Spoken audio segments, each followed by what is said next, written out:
नमस्कार, स्वागत है आपका। देख रहे हैं आप आज तक पर हल्ला बोल। इस समय पश्चिम बंगाल में सियासत सुलग रही है, बीजेपी हुंकार भर रही है और टीएमसी घिर रही है। कल प्रधानमंत्री नरेंद्र मोदी ने भी मिशन बंगाल का ऐलान कर दिया और इन सब के बीच सबसे दिलचस्प है ओवैसी का यह कहना कि उनकी पार्टी बंगाल में भी चुनाव लड़ेगी। बिहार में 5 सीटें जीतकर असदुद्दीन ओवैसी के हौसले बुलंद हैं और अब उन्होंने अपनी नजरें पश्चिम बंगाल पर टिका दी। तो क्या बिहार में ओवैसी ने जिस तरह महागठबंधन को झटका दिया, उसी तरह बंगाल में दीदी को झटका देंगे? बंगाल में ओवैसी फैक्टर चलेगा क्या?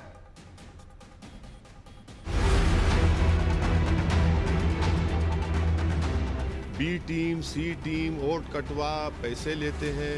जब मोदी मुश्किल में होते हैं तो ओवैसी उनके साथ खड़े हो जाते हैं। हम लोगों ने थोड़ा हल्के से एमआईएम को लिया, ओवैसी को लिया। जीतेंगे हारेंगे वो तो जनता तय करेगी, अल्लाह बताएगा। वो लड़ना तो जरूरी है ना, क्योंकि वो जितना आगे बढ़ेंगे उतना ही फायदा बीजेपी को मिलेगा। लोग कह रहे हैं कि असदुद्दीन ओवैसी ने कमाल कर दिया, बिहार में एनडीए की सरकार बनवा दी और महागठबंधन को झटका दे दिया। हैदराबादी अंदाज में बोल बोलकर सीमांचल के मुसलमानों को रिझा लिया। लेकिन ओवैसी कहते हैं कि उन्हें सिर्फ मुसलमानों ने ही नहीं, हिंदुओं ने भी वोट दिया। आप ये समझ रहे हैं कि वहां पर हमारे हिंदू भाइयों ने वोट नहीं दिया? हमको बहुत बड़ी तादाद में दिया, खास तौर से अमूर में, बैसी में और कोचादामन में। ये एक मिजाज बन गया है कि नहीं वो इनको ये हिंदू विरोधी है। कहां हिंदू विरोधी हैं? बिहार में एआईएमआईएम ने कुल 20 उम्मीदवार खड़े किए, जिनमें से 14 उम्मीदवार सीमांचल इलाके में थे। सीमांचल की 14 में से 5 सीटें ओवैसी की पार्टी ने जीत ली। एआईएमआईएम को 1.24% वोट मिले। वहीं बिहार में 2015 में पार्टी को सिर्फ 0.5% वोट ही मिले थे। बिहार में 5 सीटों की जीत से ओवैसी और उनकी पार्टी किस कदर गदगद थी, इस बात के सबूत तब मिले जब नतीजे वाली रात हैदराबाद में जोरदार आतिशबाजी हुई। जीत के बाद एआईएमआईएम के 5 विधायक हैदराबाद पहुंच गए और पार्टी के अध्यक्ष से मुलाकात की। 5 साल बहुत मेहनत की, ऑर्गेनाइजेशन को स्ट्रेंथन किए, वहां जाते रहे। सीमांचल की अंडर डेवलपमेंट की हम बात किए। सीमांचल में बाढ़ आई तो हम लोग मेडिकल कैंप, रिलीफ कैंप चलाए। वो एक कनेक्शन पैदा हुआ हमारे लोगों की मेहनत की वजह से। तो ये हम मेहनत किए और अल्लाह का करम है, वहां की जनता ने इसको सराहा, उसको कबूल किया। 5 सीटों पर ओवैसी की पार्टी के उम्मीदवारों की जीत के साथ एक बात साफ हो गई कि एआईएमआईएम ने जीत के लिए चुनाव लड़ा। जहां पार्टी को जीत नहीं मिली, वहां ओवैसी के उम्मीदवारों को बहुत ज्यादा वोट भी नहीं मिले। ओवैसी जी कभी नीतीश बाबू को अटैक नहीं करेंगे, सुशील मोदी के बारे में कुछ नहीं कहेंगे, कांग्रेस और तेजस्वी यादव जी पर हमला बोलेंगे। क्यों? क्योंकि जब मोदी मुश्किल में होते हैं तो ओवैसी उनके साथ खड़े हो जाते हैं। आरएसएस और ओवैसी, एआईएमआईएम एक ही सिक्के के 2 पहलू हैं। क्या क्या आपने कुछ बाकी नहीं रहा ना बोलने के लिए? अब तो बी टीम, सी टीम, वोट कटवा, पैसे लेते हैं, फुला करते हैं। अब हम हेलीकॉप्टर में उड़ रहे तो कहा कि पेट्रोल फुला डाल रहा है। भले ही ओवैसी खुद को वोट कटवा होने से मना कर रहे हों, लेकिन उन्होंने मुस्लिम बहुल सीमांचल इलाके में कांग्रेस और आरजेडी का खेल जरूर खराब कर दिया। इसको समझने के लिए कुछ आंकड़ों को देखते हैं। पूर्णिया की अमौर सीट पर कांग्रेस के अब्दुल जलील मस्तान पिछले 36 सालों से विधायक थे। इस बार उन्हें सिर्फ 11% वोट मिले हैं, जबकि एआईएमआईएम के अख्तरुल इमान ने 55% से ज्यादा वोट हासिल करके जीत दर्ज की है। बहादुरगंज सीट पर कांग्रेस के तौसीफ आलम पिछले 16 सालों से विधायक थे। इस बार उन्हें सिर्फ 10% वोट मिले, जबकि एआईएमआईएम के अंजार नईमी ने 47% से ज्यादा वोट हासिल की। शायद यही वजह है कि महागठबंधन को इस बात का अंदाजा हो गया है कि ओवैसी को नजरअंदाज करके गलती हो गई। हम लोगों ने थोड़ा हल्के से एमआईएम को लिया, ओवैसी को लिया। हम लोग को उसी समय चेत जाना चाहिए था जब उपचुनाव में उनको कामयाबी मिली थी। लेकिन हम लोगों ने ये सोचा कि शायद वो ज्यादा हमारा नुकसान नहीं कर पाएंगे। ओवैसी को लेकर ये सवाल भी बार बार उठ रहे हैं कि आखिर उन्होंने महागठबंधन में शामिल होकर चुनाव क्यों नहीं लड़ा। हमको तो कोई हाथ लगाने तैयार नहीं है ना। ऐसा लगता है कि इसको हाथ लगाओ तो 550 केवी का शॉट लग जाएगा। बहरहाल ओवैसी का मिशन बिहार खत्म हो चुका है और अब वो मिशन बंगाल की तैयारी कर रहे हैं। बंगाल के मुसलमान ममता दीदी के वोट बैंक हैं, जिसमें सेंध लगाने की कोशिश वो जरूर करेंगे। मैं बंगाल का इलेक्शन लड़ूंगा, क्या करेंगे आप? मैं लड़ूंगा, यूपी का भी लड़ूंगा 2022 में, हर जगह लड़ूंगा मैं। जीत हार तो जनता तय करेगी, मेरे मुकद्दर में तो होगा। बिहार चुनाव में इस बार Owaisi talk of the town रहे, लिहाजा ये तय है कि पश्चिम बंगाल चुनाव में गैर बीजेपी पार्टियों में उनका खौफ जरूर दिखेगा। आज तक ब्यूरो। तो आपको बता दें कि हल्ला बोल में आज हमारे साथ गौरव भाटिया हैं, वो बीजेपी के प्रवक्ता हैं। हमारे साथ अभय दुबे हैं, वो कांग्रेस पार्टी के प्रवक्ता हैं। हमारे साथ लव कुमार होंगे, वो जेडीयू का पक्ष रखेंगे। हमारे साथ मृत्युंजय तिवारी होंगे, वो आरजेडी का पक्ष रखेंगे।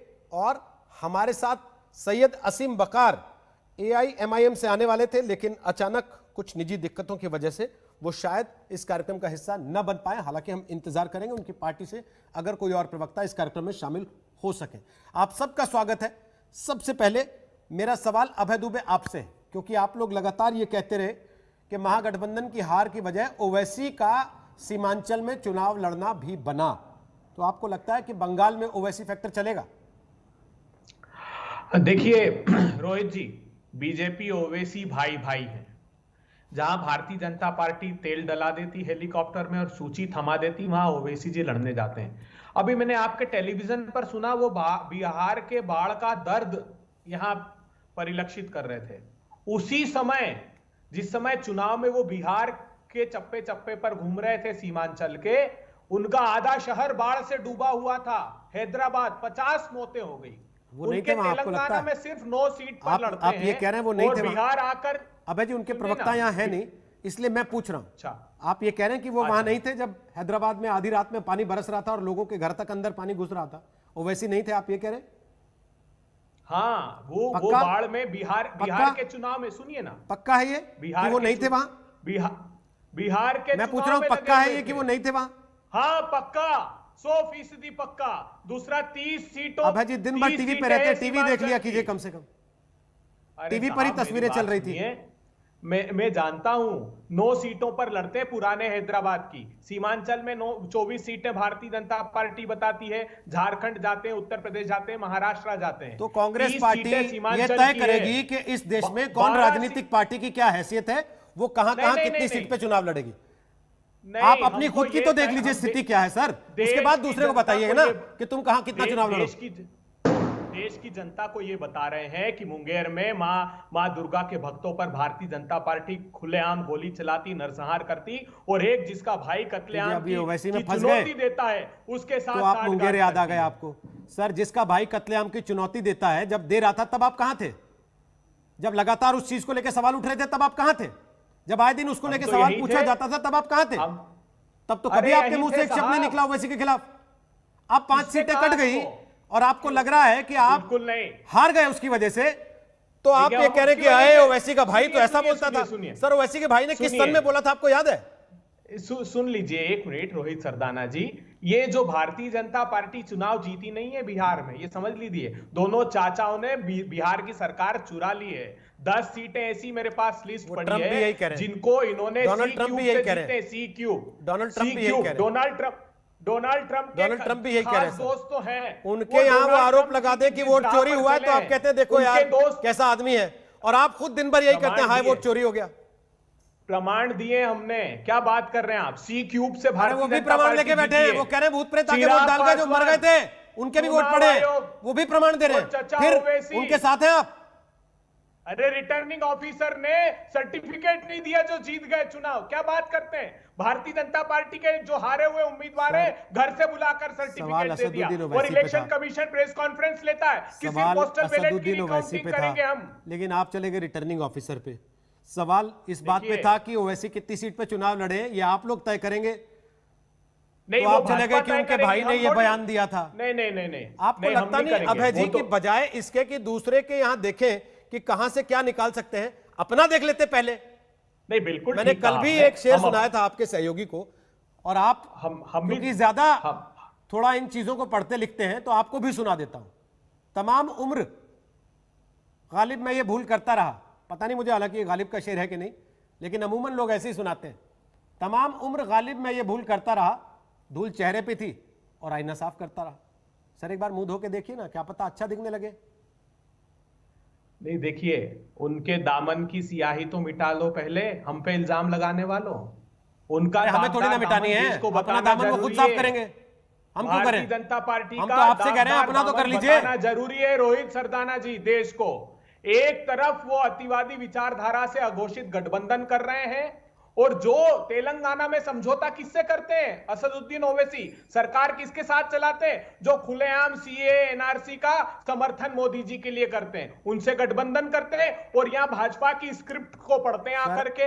और नियोजित रूप से भारतीय जनता पार्टी ने तय किया है कि उनके खिलाफ जहर उगलो। मैं गौरव जी के पास जाऊं, गौरव जी जवाब दें। उससे पहले मैं 2 सवाल पूछ रहा हूं। एक, अमेठी में ओवैसी लड़ रहा था जो राहुल गांधी हार गए वहां से।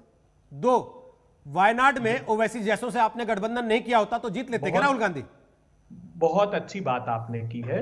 देखिए, भारतीय जनता पार्टी वहीं की सूची ओवैसी को देती जो मुस्लिम बाहुल्य क्षेत्र हैं। मैंने आपको राज्य दर राज्य गिना दिए, आप देख लीजिए उठा करके। बाहर चुनाव लड़ते ही नहीं बीजेपी। तो मतलब आप जहां जहां हारते हैं वहां ओवैसी जिम्मेदार होते हैं, आपकी पार्टी की कोई गलती नहीं होती उसमें, वरना आपकी पार्टी 250 में से 220 सीट ले आती बिहार में, है ना सर? बिहार का ओवैसी ने लड़ी 14 सीटें। मैं आपको वो 14 जोड़ के दे देता हूं कि चलिए 19 के साथ 14 जोड़ लीजिए, 33 हो गए। 70 सीट लड़ी थी आपने, क्यों हार गए बाकी की 37? कौन सा ओवैसी आ गया था?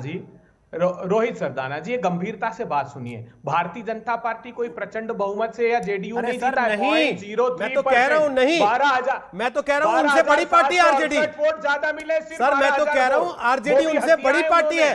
अपना बताइए ना सर, आपके पास सबका बही खाता है, अपना खोलने में डरते हैं क्यों?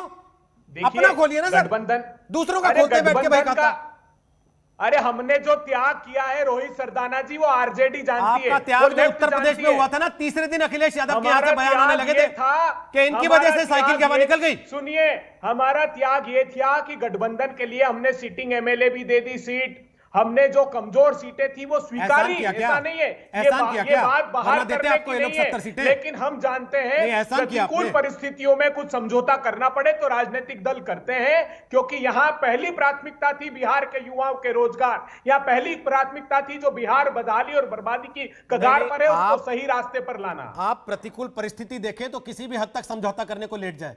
ओवैसी 14 सीट पर चुनाव लड़ ले तो हाय हाय तौबा तौबा हो जाए। अरे आप क्या कहा था आपके शो में? त्यागी जी ने क्या कहा था जेडीयू के? उन्होंने कहा था कि झारखंड भाजपा हार गई, मध्य प्रदेश हार गई, छत्तीसगढ़ हार गई, राजस्थान हार गई, वेस्ट बंगाल हार गई, पुदुचेरी हार गई, दिल्ली हार गई, पंजाब हार गई, उसके बाद हमने बिहार की जीत दिला कर दी। तो ये समझ रहे हैं आप जो बार बार स्ट्राइक रेट की बात करते हैं, प्रधानमंत्री जी 2010 में नहीं थे तब 91 सीट थी बीजेपी की वहां, और अब बीजेपी जब पीएम 15 में आए थे तब 53 सीट हो गई वहां। क्या स्ट्राइक रेट था? अभय जी, मैं और किसी पार्टी का रिकॉर्ड आपसे पूछ ही नहीं रहा, सबके प्रवक्ता बैठे हैं, अपना अपना रिकॉर्ड लेके बैठे हैं। आपके पास सबका रिकॉर्ड जीते ना, अपनी पार्टी का रिकॉर्ड नहीं है। आपने 19 सीट जीती, मध्य प्रदेश जीते ही, सर कांग्रेस आपने 19 सीट जीती सर। मध्य प्रदेश जीतने के बाद जो सारे विधायकों पे आपने आरोप लगाया कि ये धोखेबाज हैं, उनमें से कितनों को जनता ने वापस जिता दिया? देखिए, उपचुनाव, अब ये मत कहिएगा क्योंकि मैं बिहार चला गया था और कमलनाथ बिहार चले गए थे इसलिए सब हार गए, या पीछे से ओवैसी आ गया था वहां भी। कमलनाथ, देखिए, जो मुख्यमंत्री कमलनाथ जी होते और ये उपचुनाव होते तो 100% सीटें हम जीतते हैं। उपचुनाव आमतौर पर सरकारों की तरफ झुकता है, इस बात को हमको स्वीकार करना। सर, मेरे को केवल एक बात का जवाब दे जी, 70 सीट पे आपने चुनाव लड़ा, 19 सीट आपके खाते में आई, 14 सीट पे ओवैसी के उम्मीदवार थे, वो 14 के 14 ओवैसी से आप छीन लीजिए, 33 कर लीजिए अपनी। बाकी 37 पे कौन से ओवैसी के भूत थे जो हार गए आप लोग? क्या हुआ वहां? मैंने आपको कहा कि अपेक्षाकृत कमजोर सीटें हमारे हिस्से में आई थी। लेफ्ट पार्टियों के जीत गए लोग। हाँ, बिल्कुल रोहित सरदाना जी, हमने 40 में से 27 जीती थी पिछली बार। अरे क्या बात पिछली बार? तो फिर 1957 का बता दीजिए, 1984 का बता दीजिए कि हमने तो इतनी सीटें ले ली थी, उससे खुश हो जाइए। फिर बात मौजूदा चुनाव की हो रही है ना सर। मेरा निवेदन इतना है कि इस चुनाव में भी अपेक्षाकृत परफॉर्मेंस हमारा अच्छा था, कमजोर सीटें हमारे हिस्से में आई थी, ये सार्वजनिक रूप से मैं कह रहा हूं। हमारे सिटिंग एमएलए को भी हमने सिटिंग एमएलए भी हमने देखिए, संगठित रूप से तीनों दलों की जीत एक साथ देखनी पड़ेगी। हमारे वोट आरजेडी में ट्रांसफर हुए, हमारे वोट लेफ्ट में ट्रांसफर हुए, उनके वोट हमें ट्रांसफर हुए। आपने बंगाल की उम्मीद छोड़ दी है, इसका मतलब जब ओवैसी ने कह दिया कि हम बंगाल में चुनाव लड़ेंगे, बंगाल की उम्मीद छोड़ दी आपने? अभी 9 सीटें कुल मिला के विधानसभा में आपकी। आप देखिए कल दो नेताओं के वक्तव्य एक साथ आए, एक देश के प्रधानमंत्री जी का जिन्होंने जिक्र किया कि वेस्ट बंगाल का चुनाव है, एक ओवैसी का जिसने कहा वेस्ट बंगाल जाऊंगा। तो ये स्क्रिप्ट, ये पटकथा तैयार होती है। अब भारतीय इनके पास है क्या? भारतीय जनता पार्टी के पास अभी गौरव भाटिया जवाब दें प्रधानमंत्री के बयान को लेके, लेकिन इससे एक चीज और पता लगती है, आप लोग अभी पिछला रोना रो रहे हैं, वो लोग अगली तैयारियों पे निकल चुके हैं, उनके टारगेट क्लियर है। आपको अपना पिछला हिसाब पता नहीं अभी तक, देखिए कि क्यों हार गए आप कर जीतने की, आप वजह ढूंढ रहे हैं किसी और पे ठिकरा फोड़ दें। देखिए प्रधानमंत्री जी ने जिक्र किया पूरे चुनाव में बिहार के उठाकर देख लीजिए 1.25 लाख करोड़ के पैकेज का, बंगाल में जाएंगे अभी तैयारी कर दी उन्होंने। वो ये भारतीय जनता पार्टी जो वेस्ट बंगाल का स्थानीय निकाय का चुनाव भी बांग्लादेश की हिंसा के चित्र लगाकर लड़ती है, जानते हैं? ये समझ लीजिए इन्होंने खाका तैयार कर लिया वेस्ट बंगाल के चुनाव का। ओवैसी के प्रवक्ता है नहीं, तो मुझे कुछ चीजें बड़े सीधे सीधे सपाट तौर पे आपसे पूछनी पड़ी, और आगे भी पूछूंगा मैं। गौरव भाटिया, गौरव भाटिया, और मैं निर्भीकता से उसका जवाब। गौरव भाटिया, ओवैसी फैक्टर चलेगा बंगाल में? और आप लोग लड़ाते हैं कि उनको चुनाव, हालांकि वो तो मना कर रहे हैं, लेकिन कांग्रेस तो इसी बात पे एडमेंट है कि नहीं, आप ही लोग तेल भरवाते हैं उनके हेलीकॉप्टर में। पहली लाइन 3 की। रोहित जी, केवल 14 मिनट हुए हैं, मुझे लगा कि 19 सीटें जीती हैं, तो कम से कम 19 मिनट तो आप देंगे ना कांग्रेस के प्रवक्ता। सर 14 मिनट में भी उन्होंने जवाब नहीं दिया, ये देख लीजिए आप। तो कह रहा हूं अभी 5-6 मिनट और पूछिए उनको, कोई दिक्कत नहीं। हम लोग तो मूक दर्शक बन के देख रहे हैं कि आप प्रश्न उनसे पूछ रहे हैं। कोई बात कांग्रेस बड़ा भारी प्लेयर है पूरे देश की राजनीति में, गौरव जी उनको मिलना चाहिए। बुरा मत मानिए भाटिया जी, बताइए तो आप उनके हेलीकॉप्टर में तेल डलाते हैं क्या? मैं बुरा नहीं मानूंगा, लेकिन चलिए अब मैं शुरुआत करता हूं। इसका आधा समय ही मुझे दे दीजिएगा, मैं उतने में ही संतोष कर लूंगा। सबसे पहले, जब कल देश के यशस्वी प्रधानमंत्री नरेंद्र मोदी जी ने देश को संबोधित किया, तो हर भारतीय को और खासकर हर बिहारी को गर्व हुआ। और गर्व इसलिए हुआ क्योंकि उन्होंने बताया कि अगर आप जनता के प्रति समर्पित हैं तो जनता आपको सराखों पे बैठाएगी। और जो भ्रष्टाचारी युवराज हैं, जो खुद जंगल राज के प्रतीक युवराज हैं, उनकी हार होना निश्चित थी। लेकिन मैं आपको एक बात बताता हूं, देखिए आज आपके इतने प्रश्न थे और एक बार आपको उत्तर नहीं मिला। कांग्रेस पार्टी कहती रही कि वो देखिए दूसरी छोटी पार्टी, उसके तन पे कपड़े कम हैं, उसके तन पे कपड़े कम हैं। ये एक बार नहीं देखा कि कांग्रेस पार्टी तो पूरी नंगी हो चुकी है। एक बार अपना अच्छा, क्या बात करते हैं, ऐसी अभद्र भाषा एक राष्ट्रीय राजनीतिक दल कैसे शब्द, ये सबसे बड़ा देश का चैनल है। एक बार सुन लीजिए ना, उसके बाद आप बोल लीजिएगा। पहले ही वो परेशान है, 14 मिनट आपने ले लिए, एक बार उनको सुन तो लीजिए। उनके जितने अभद्र शब्द हो आप नोट कर लीजिए। भाटिया जी अच्छे परिवार जितने शब्द आपको अच्छे ना लगे, प्रयोग मत कीजिए, आप अभद्रता कीजिए मगर इतनी ज्यादा नहीं। अभय जी, जो शब्द आपको अच्छे ना लगे आप उनको नोट कर लीजिएगा, और आप नहीं मैं उस पर नहीं उतरूंगा, उसके बाद जिक्र कर दीजिए। संस्कार नहीं है वो। सर छोड़ दीजिए ना, फिर संस्कार पे चले जाएंगे, गड़बड़ हो जाएगी। अभी संस्कार को लेकर इतनी मार हो चुकी चुनाव में, गड़बड़ छोड़िए ना सर, छोड़िए सर, संस्कार छोड़ दीजिए राजनीतिक पार्टी के। गौरव भाटिया जवाब दीजिए फटाफट। धन्यवाद। फटाफट नहीं दे पाऊंगा, थोड़ा समय दे शुरू तो कीजिए सर। हाँ देखिए, सबसे पहले तो इनको माइनोआइटिस है, माइनोआइटिस। ये अपना आकलन नहीं करेंगे, दूसरों की कमियां बताएंगे। लेकिन तारिक अनवर जी ने जो बात कही वो मैं इनके समक्ष रख देता हूं, शायद इनकी आंखें खुलें, लेकिन अंधे हैं इसलिए आंखें खुलने से कुछ नहीं होगा, अंधेरा बना रहेगा। उन्होंने कहा, तारिक अनवर जी ने, कि पिछले बिहार के चुनाव में ये 41 सीटें लड़े थे, 27 आई, इस बार 70 पे लड़े, 19 आई। लेकिन माइनोआइटिस के ये सिम्टम है। क्या कहेंगे?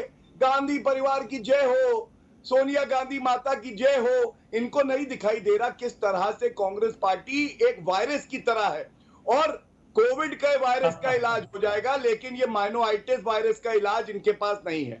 दूसरी बात, इनमें क्या प्रतिस्पर्धा चल रही है मैं आपको बताता हूं रोहित जी। प्रतिस्पर्धा ये है कि कौन बड़ा टोपीबाज है, किसकी टोपी में ज्यादा छेद है।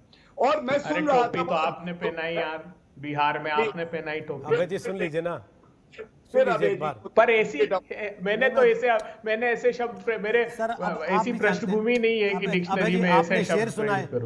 वो अपने कॉइन करके लाए हैं चीजें, तो अपना अपना तरीका है सर, उनको बोल लेने दीजिए एक बार, फिर आप वापस आएंगे तो आप सवाल उठा लीजिएगा जो शब्द आपको पसंद नहीं है। मैं मना थोड़ी कर रहा हूँ, बोलिए गौरव, पूरा कीजिए। तो देखिए, अभी मैं ओवैसी जी का बयान सुन रहा था, उन्होंने कहा पश्चिम बंगाल में मुसलमानों की हालत सही नहीं है।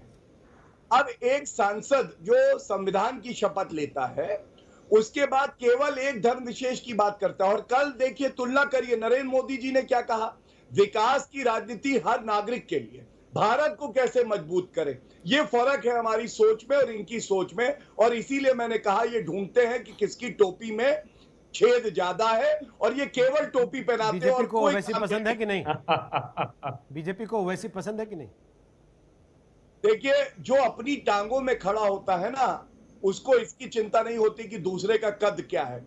हम अपनी रेखा को लंबा करते हैं, ये दूसरे की रेखा को मिटाने का काम करते हैं। आरजेडी के स्टूल पे खड़े होके कहते हैं हम 4 फुटिया हैं, जो मैंने पहले भी कहा इस था। बात को और तो एक मानेंगे बात, कि एक ओवैसी शेर अगर इनके- सीमांचल में चुनाव नहीं लड़ रहे होते तो शायद तस्वीर बदल सकती थी।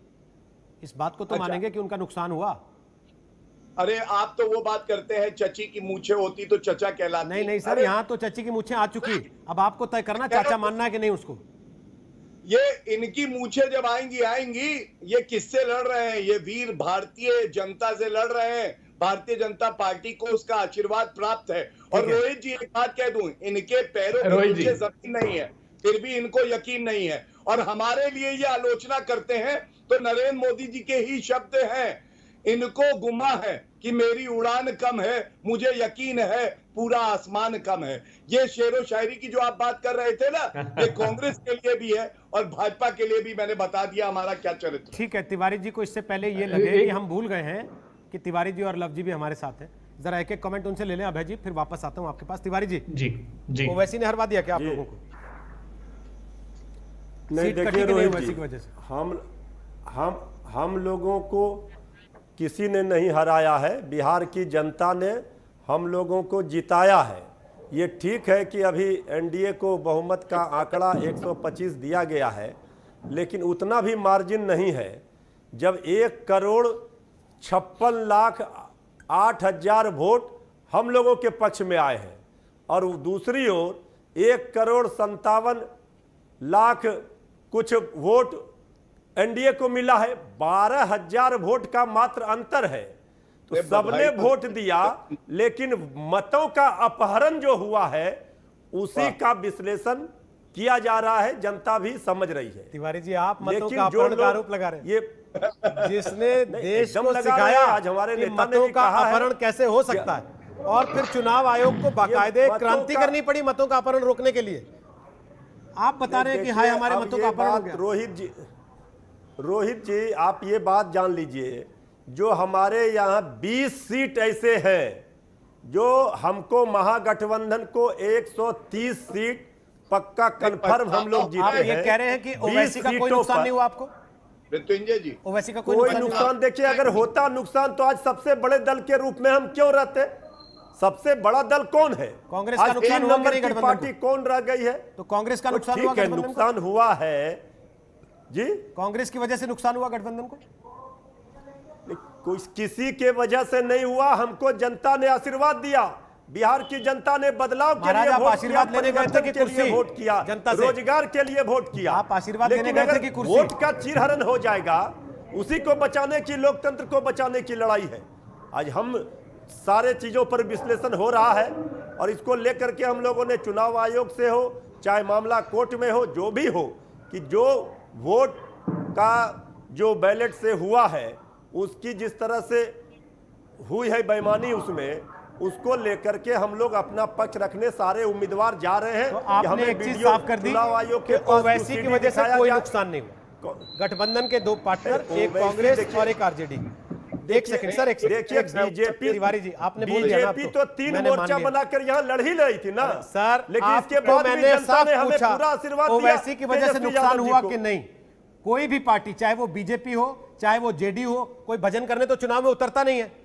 चुनाव लड़ने उतरता है तो जीतने के लिए उतरता है। सर, मैंने पूछा ओवैसी की वजह से आपको नुकसान हुआ? हम जीते, आपने कहा नहीं जनता हुआ। को दिया जीतने के लिए हमें वो वोट। ठीक है, अगर आप वोट का ही ठीक है सर, खेल मैंने कर पूछा देंगे। ओवैसी की वजह से आपको नुकसान हुआ, हाँ या ना?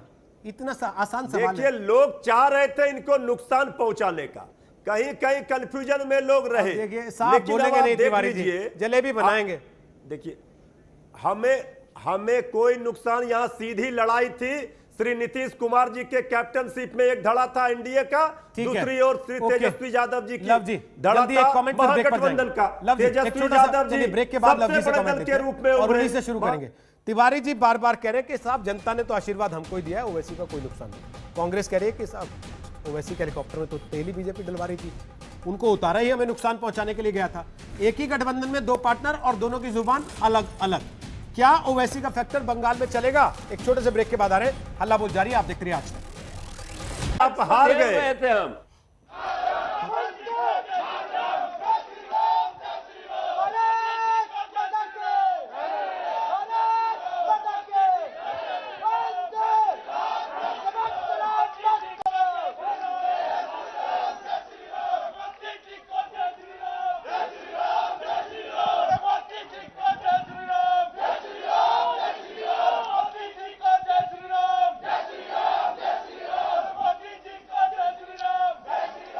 Respected Ramesh Pokhriyal Nishank ji, colleagues, my dear students, and all the participants in this event, on behalf of JNU, I would like to extend a very warm welcome on this very important occasion, which is going to become a landmark day in the history of JNU. Behind this screen is the statue of Swami Vivekananda, a figure who evoked the fire of aspirations among the youth of our country, and he continues to inspire all of us. Swami Vivekananda emphasized on the importance of education and the need to reach out to the poor. I am confident that JNU in the coming years will emulate and follow the teachings of Swami Vivekananda and become an active participant in the transformation of our country. देख रहे हैं प्रधानमंत्री Narendra Modi online कार्यक्रम में शामिल है। JNU में स्वामी विवेकानंद की मूर्ति का अनावरण आज हो रहा है। संजय शर्मा हमारे सहयोगी इस वक्त वहीं पर मौजूद हैं। संजय, इस पूरे कार्यक्रम के बारे में और जानकारी दे रहे हैं। संजय बताइए। पूरे कार्यक्रम के बारे में ये है कि जहां मैं खड़ा हूं वहां से ठीक सामने जवाहरलाल नेहरू की प्रतिमा है और उसके ठीक सामने इधर जहां ये मंच है और जहां शिक्षा मंत्री और प्रधानमंत्री लाइव दिखाई पड़ रहे हैं। जैसे ही इनॉग्रेशन का समय आएगा वैसे ही ये स्क्रीन दो भागों में बंट जाएगा और पीछे स्वामी विवेकानंद की प्रतिमा है। प्रतिमा के प्रतिमाकार भी यहाँ पर मौजूद हैं, नरेश कुमावत। इसके अलावा वो सारे लोग मौजूद हैं यहाँ पर जिन लोगों ने इस पूरे कार्यक्रम के लिए कई वर्षों तक इंतजार किया, पूरी रूपरेखा तैयार की और कैसे कैसे इन सारी चीज़ों का क्रियान्वयन किया जाना है, इन सारी चीज़ों को दुरुस्त किया। JNU के ओल्ड छात्र जो पुराने एल्यूमनाइज हैं उन सारे लोगों ने इस परियोजना को अपने हाथ में लिया और यहाँ पर जगह तय कर दी गई। पिछले 2.5 साल से ये प्रतिमा अनावरण का इंतजार कर रही थी और आज वो दिन आया है। JNU के जहाँ मौजूद हैं लोग, आप देख सकते हैं कि सोशल डिस्टेंसिंग ये अलग बात है कि जहाँ मीडिया खड़ा है और जहाँ VIPs हैं वहाँ सोशल डिस्टेंसिंग उतनी ज़्यादा नहीं है, लेकिन अब सारे लोगों को इंतजार है कि शिक्षा मंत्री के भाषण के बाद प्रधानमंत्री उद्बोधन करेंगे और इसके साथ ही यहाँ उस प्रतिमा का अनावरण होगा। एक नए युग की शुरुआत जिसे कहते हैं कि बुद्धि के साथ, विद्या के साथ विवेक भी साथ में आएगा और विवेकानंद की प्रतिमा का यहाँ अनावरण होना अपने आप में बड़ी बात है। प्रधानमंत्री का जिसने भारतीय जीवन मूल्यों को, देश और दर्शन का चिंतन की याद दिलाई पूरी दुनिया में। मुझे आशा है कि आज ये जो छात्र और छात्राएं जो स्वामी विवेकानंद के आदर्शों पर चलने का संकल्प ले रहे हैं वो दुनिया में भारतीयता को अपने पुरुषार्थ और रचना धर्मिता के साथ एक नई पहचान देंगे। जहां पूरे विश्व में भारत को उसकी सांस्कृतिक पहचान, उसकी आध्यात्मिक पहचान, उसके ज्ञान और विज्ञान की पहचान देने की बात स्वामी विवेकानंद नरेंद्र ने की थी, वहीं आज पूरे विश्व के सर्वाधिक लोकप्रिय नेता, भारत के यशस्वी प्रधानमंत्री ने नए भारत और 21वीं स्वर्णिम सदी के स्वर्णिम भारत की जो पहल शुरू की है, आज ये दिन दोनों को जोड़ करके भी एक ऐतिहासिक स्मरण का दिन पूरे देश और दुनिया के सम्मुख होगा। स्वामी जी ने न केवल भारतीय दर्शन को पूरी दुनिया में पहचान दिलाई, बल्कि शिकागो में दिया गया जो उनका भाषण है वो वैश्विक पटल पर हिंदुस्तान के शैक्षणिक और आध्यात्मिक धरोहर की अनुपम एक उपलब्धि और मिसाल बन गई है पूरी दुनिया के लिए। हमारे देश के प्रधानमंत्री जी ने हमको एक विजन दिया है और एक मिशन दिया है। अब सबको मालूम है, हमको विजन दिया है भारत को ज्ञान की महाशक्ति के रूप में उदय करना, और मिशन दिया है एक राष्ट्र को एक अच्छे नागरिक के साथ विश्व मानव को देना। यह हमारे देश के प्रधानमंत्री नरेंद्र मोदी जी का ये हमको दिया गया मिशन है और विजन है। हम नई शिक्षा नीति को ला करके उनके इस विजन को मिशन में तब्दील करके और भारतीय ज्ञान विज्ञान अनुसंधान और संस्कृति का पोषण करते हुए पूरे वैश्विक निर्माण की दिशा में हम तेजी से इस नई शिक्षा नीति को लेकर के आगे बढ़ रहे हैं। मैं समझता हूं कि स्वामी जी जो प्रतीक है भारतीयता का, आदर्श भारतीय जीवन शैली का, स्वामी जी भारतीय ज्ञान परंपरा की ऐसी त्रिवेणी है जहां ज्ञान विज्ञान आध्यात्म की तीनों धाराएं आपस में मिलकर एक नया आकार लेती हैं। निश्चय ही यह प्रतिमा हम सबको इस ज्ञान परंपरा को सदैव जोड़कर रखेगी और जेएनयू के इतिहास में एक नए आगाज का निर्माण करेगी। स्वामी जी हमेशा कहते थे कि अगर मुझे 100 ऊर्जावान युवा मिल जाए तो मैं देश की तस्वीर बदल दूंगा। मुझे विश्वास है कि ये युवा इस दिशा में सकारात्मक सोच के साथ इस मूर्ति से हमेशा प्रेरणा लेते रहेंगे। अगर मैं जेएनयू की बात करूं तो जेएनयू युवा शक्ति का एक केंद्र रहा है। विश्वविद्यालय अनुसंधान की संस्कृति को बढ़ावा देते हुए NIRF में ये रैंकिंग में इसने पिछले 5 वर्षों में माननीय प्रधानमंत्री जी बहुत प्रगति की है और इस वर्ष ये NIRF में दूसरे नंबर पर ला करके इसने अपने गौरव को बढ़ाया है। इसके लिए मैं इसके कुलपति को और इनके संपूर्ण स्टाफ को और छात्रों को बधाई देना चाहता हूं। यह हमेशा एक महत्वपूर्ण सेंटर के रूप में रहा है। जेएनयू ने राष्ट्रीय सुरक्षा, अभियांत्रिकी, आपदा प्रबंधन, उत्तर पूर्व शिक्षण जैसे नए सेंटर अभी स्थापित किए हैं और इसको तमाम नए नए केंद्र स्थापित करते आत्मनिर्भर भारत जो प्रधानमंत्री जी आपका आह्वान है उस दिशा में जेएनयू बहुत महत्वपूर्ण कदम बढ़ा रहा है और तेजी से उस दिशा में काम कर रहा है। नई शिक्षा नीति के साथ भी कदम से कदम मिलाते हुए इंजीनियरिंग शिक्षा में विभिन्न भारतीय भाषाओं और इंटरनेशनल स्टडीज में नए विषयों को जोड़ना ये निश्चित रूप में एक नया सराहनीय कदम है और हमारी नई शिक्षा नीति की मंशा को ये एक कदम आगे बढ़ करके पूरा करता है। मैं इस अवसर पर कहना चाहता हूं कि स्वामी जी ने कहा था कि हे भारत उठो, अपनी आध्यात्मिकता के बल पर विश्व को जीत लो। इतना ही नहीं, उन्होंने ये भी कहा था कि चारों ओर शुभ लक्षण दिखाई दे रहा है और भारतीय आध्यात्मिकता और दार्शनिक विचारों को फिर से सारे संसार पर विजय होने वाली है। मैं ये समझता हूं कि उनके उस अभियान को, उस विजन को आज दूसरे नरेंद्र मोदी नरेंद्र के रूप में पूरे विश्व में, चाहे योग हो और चाहे वो वैश्विक दिशा में पर्यावरण की चिंता का विषय हो और चाहे पूरे विश्व में आतंकवाद के खिलाफ एकजुट करने का हो, पूरे विश्व में एक लीडरशिप के तरीके से, जिस तरीके से मोदी जी के नेतृत्व में पूरा विश्व एकजुट हो रहा है इन चीजों का मुकाबला करने के लिए, निश्चित रूप में स्वामी विवेकानंद जी की मंशा को हमारे देश के प्रधानमंत्री पूरा कर रहे हैं। उन्होंने ये भी कहा था कि जितनी बड़ी कठिनाई होती है उतनी ही बड़ी जीत भी होती है। और आपको याद होगा कि पीछे के दिनों जब पूरी दुनिया में कोरोना का महासंकट आया था और हमारा देश भी अछूता नहीं रहा था, दुनिया के सबसे बड़े लोकतांत्रिक देश के यशस्वी प्रधानमंत्री नरेंद्र मोदी जी ने पूरे देश को कहा था कि चुनौतियों का जब डटकर मुकाबला होगा तो ये अवसरों में तब्दील होंगे। और वो हमने देखते हुए उस चुनौती का मुकाबला किया और वो अवसरों में तब्दील होते हुए सभी को दिखाई दी है। मैं पूर्व छात्रों को बहुत बधाई देना चाहता हूं जिनके प्रयास से आज स्वामी विवेकानंद जी की मूर्ति यहाँ पर स्थापित हुई है। मैं सारे छात्रों को, भूतपूर्व छात्रों को बहुत बधाई देना चाहता हूं। मैं समझता हूं विवेकानंद जैसे महामानव की प्रतिमा सिर्फ व्यक्ति निर्माण का चरित्र निर्माण, और चरित्र निर्माण से राष्ट्र निर्माण, और उन आदर्शों को लेकर के नेशन फर्स्ट की सोच के साथ हम आगे बढ़ेंगे।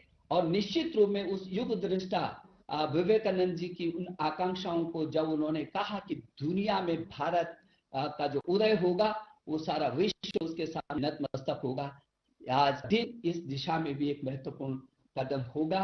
मैं एक बार प्रधानमंत्री जी को उनके तमाम व्यस्तताओं के बाद भी उन्होंने हमको जो समय दिया है, मैं हृदय की गहराइयों से इस देश के 33 करोड़ छात्र छात्राओं की ओर से भी, मैं अपने 1000 विश्वविद्यालयों की ओर से भी, 45,000 डिग्री कॉलेजों की ओर से भी और 15 लाख से भी अधिक स्कूलों की ओर से भी आपके हृदय की गहराइयों से अभिनंदन करता हूं और स्वागत करता हूं। बहुत बहुत धन्यवाद। धन्यवाद डॉक्टर निशांक जी.